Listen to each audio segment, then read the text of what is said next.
আসসালামু আলাইকুম। হাসান খালেদ, সভাপতি, বাংলাদেশ তৃণমূল পার্টি, আপনাদের সাথে। দর্শক শ্রোতা, আজকে 17 ফেব্রুয়ারি,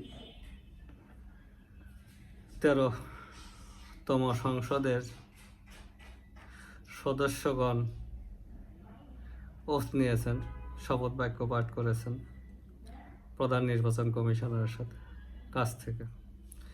একটা রীতির ব্যত্যয়, অবৈধ বলা যাবে না, একটা রীতির ব্যত্যয়। সংসদে, সংবিধানে এটা আছে, প্রয়োজন হলে প্রধান নির্বাচন কমিশনার শপথ বাক্য পাঠ করাতে পারবেন।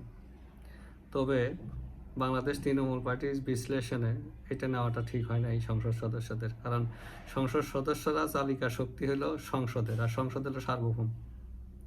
এই সার্বভৌম সংসদের সদস্যদেরকে নির্বাচন কমিশনার ওথ নেওয়াতে পারে না। এখন আপনারা বলতে পারেন যে এটা সংবিধানে আছে, সংবিধানে একটা ভুল আছে, ওটা পরিবর্তন করতে হবে এবং খুব দ্রুতই পরিবর্তন করতে হবে। এই সার্বভৌমত্ব ক্ষুণ্ণ হয়েছে তো।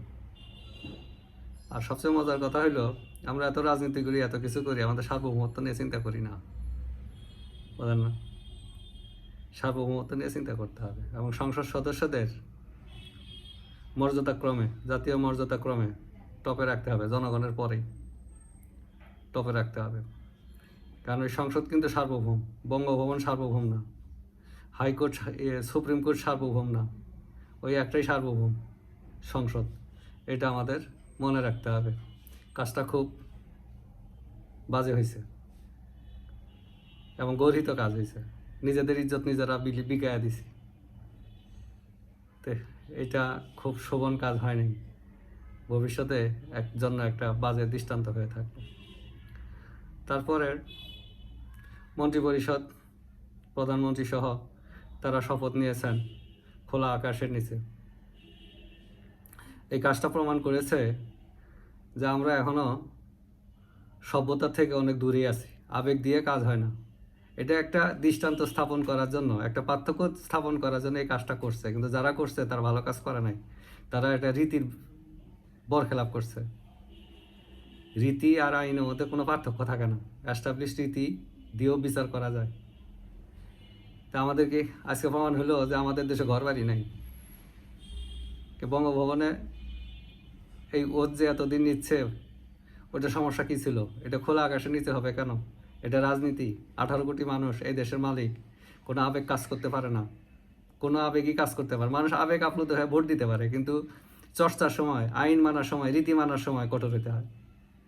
এটা করা যায় না। এই যারা বুদ্ধিটা দিয়েছে তারা খুব মন্দ বুদ্ধি দিয়েছে, এবং এই গোষ্ঠীটাই তারেক রহমানের মধ্যে অনেক পরিবর্তন দেখলাম। আগের তারেক রহমান এই মধ্যে কিছুটা পার্থক্য পরিলক্ষিত হয়েছে, অনেক লিবারেল, কিন্তু এরা একে একনাক বানিয়ে ফেলবে, কনফার্ম একনাক বানিয়ে ফেলবে। এটা অ্যালাউ করা ঠিক হয় নাই। আর স্পিকারকে দিয়েই শপথ বাক্যটা পাঠ করানো দরকার। স্পিকার কিন্তু শাস্তি ভোগ করতেছে না, স্পিকারকে আটকায় রাখা হয়েছে, তাকে জেল থেকে বের করা যেত।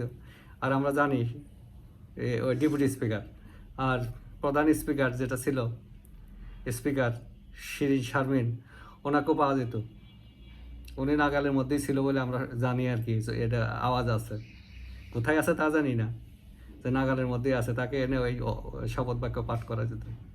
নিয়ম আমাদের দেশে এটি হলো মারাত্মক একটা ক্ষতিকর, এটাই মারাত্মক ক্ষতিকর যে আমরা নিয়ম মানতে চাই না, রীতি মানতে চাই না, যা মন চাইলো তাই। এটা খারাপ সিদ্ধান্ত হয়ে থাকলো, দৃষ্টান্ত হয়ে থাকলো। যাই হোক, আজকে আর বেশি কিছু বলবো না। আজকে শুরু করছে প্রধানমন্ত্রী তারেক রহমান, তার কর্ম শুরু করছে আজকে থেকে। আমরা আছি, তাকে পর্যবেক্ষণে রাখছি, দেখি। আর দেশটা একটা খারাপ অবস্থার মধ্যে। আর সবচেয়ে বড় কথা হলো, যারা 18 মাস আমাদেরকে একটা নরক যন্ত্রণার মধ্যে রাখছিল, নরক যন্ত্রণা দিয়েছে, তারা যাতে শাস্তি পায়, তাদেরকে যাতে বিচারে আওতা না হয়, এটাই এখন আমাদের দাবি। তারা আইন, আদালত কিচ্ছু মানে নাই। এখন তো বের হচ্ছে আদালত কিভাবে, এই যে মাজদার সাহেব তার সোশ্যাল মিডিয়াতে তার বক্তব্য শুনলাম, আদালতকে নির্দেশ দেওয়া হয়তো জামিন দিলে কালকে তুমি ট্রান্সফার। এই কথাগুলো তো, বক্তব্যগুলো তো, সে তো সংস্কার কমিটির সদস্য ছিলেন। এই সমস্ত কথাগুলো গুরুত্ব দিতে হবে, আমলে নিতে হবে, কাজ করতে হবে। আর এখন হলো নির্বাচন হয়েছে, নির্বাচন কিন্তু বিধি মেনে হয় নাই। এখন সব কিছু যাবে কিন্তু কোর্টে, উচ্চ আদালতে যাবে। কাজেই এখন দেশের ভবিষ্যৎ, দেশের গণতন্ত্র প্রতিষ্ঠা, সব আইনের শাসন প্রতিষ্ঠা সব কিছু নির্ভর করবে উচ্চ আদালতের উপরে। তারা কি বায়াস হয়ে সিদ্ধান্ত দেন, নাকি কনক্রিট আইন যা বলতেছে সেই সিদ্ধান্তটা দেন, এদিকে তাকিয়ে আছে। কারণ 18 মাসে যা দেখেছে জনগণ তা হতাশ হয়েছে। তারা আইনি আদালতের, উচ্চ আদালতের সহযোগিতা তারা পায়নি, বঞ্চিত হয়েছে যে কোনো কারণেই, যে কোনো কারণেই বঞ্চিত হয়েছে। এই স্বাধীনভাবে তারা বিচার করতে পারে নাই বলে আমরা শুনি, এবং এই কথা এখনও প্রচলিতই আছে। কাজে আমাদের বিচারপতিরা যাতে স্বাধীনভাবে সিদ্ধান্ত নিতে পারে এবং আইনের এক চুলো বাইরে যাতে তারা না যায়, যত কঠোরই হোক, যত নির্মমই হোক, এটাই এখন জনগণ আশা করতেছে তাদের কাছ থেকে। আইন, এই উচ্চ আদালত যদি আইন প্রয়োগে শক্ত অবস্থান না নেয়, তাহলে এই গণতন্ত্র অধরাই থেকে যাবে। আমাদের এত রক্তপাত, এত কিছু, সব কিছুই ভণ্ডুল হয়ে যাবে, একেবারে অনর্থক হয়ে যাবে। যে যেখানেই থাকি, সুস্থ থাকি, নিরাপদ থাকি। তৃণমূল পার্টি চায় বিচার বিভাগ সত্যিকার অর্থেই স্বাধীন থাকুক। বিচার বিভাগ তো আর সার্বভৌম না, বিচার বিভাগ স্বাধীন, সত্যিকার অর্থেই স্বাধীন থাকুক এবং মানুষকে অভয় দেখ, অভয় দেখ যে তুমি আইনের পক্ষে থাকলে আমি তোমার সাথে আছি, তোমাকে কেউ টলাইতে পারবে না। ধন্যবাদ সবাইকে।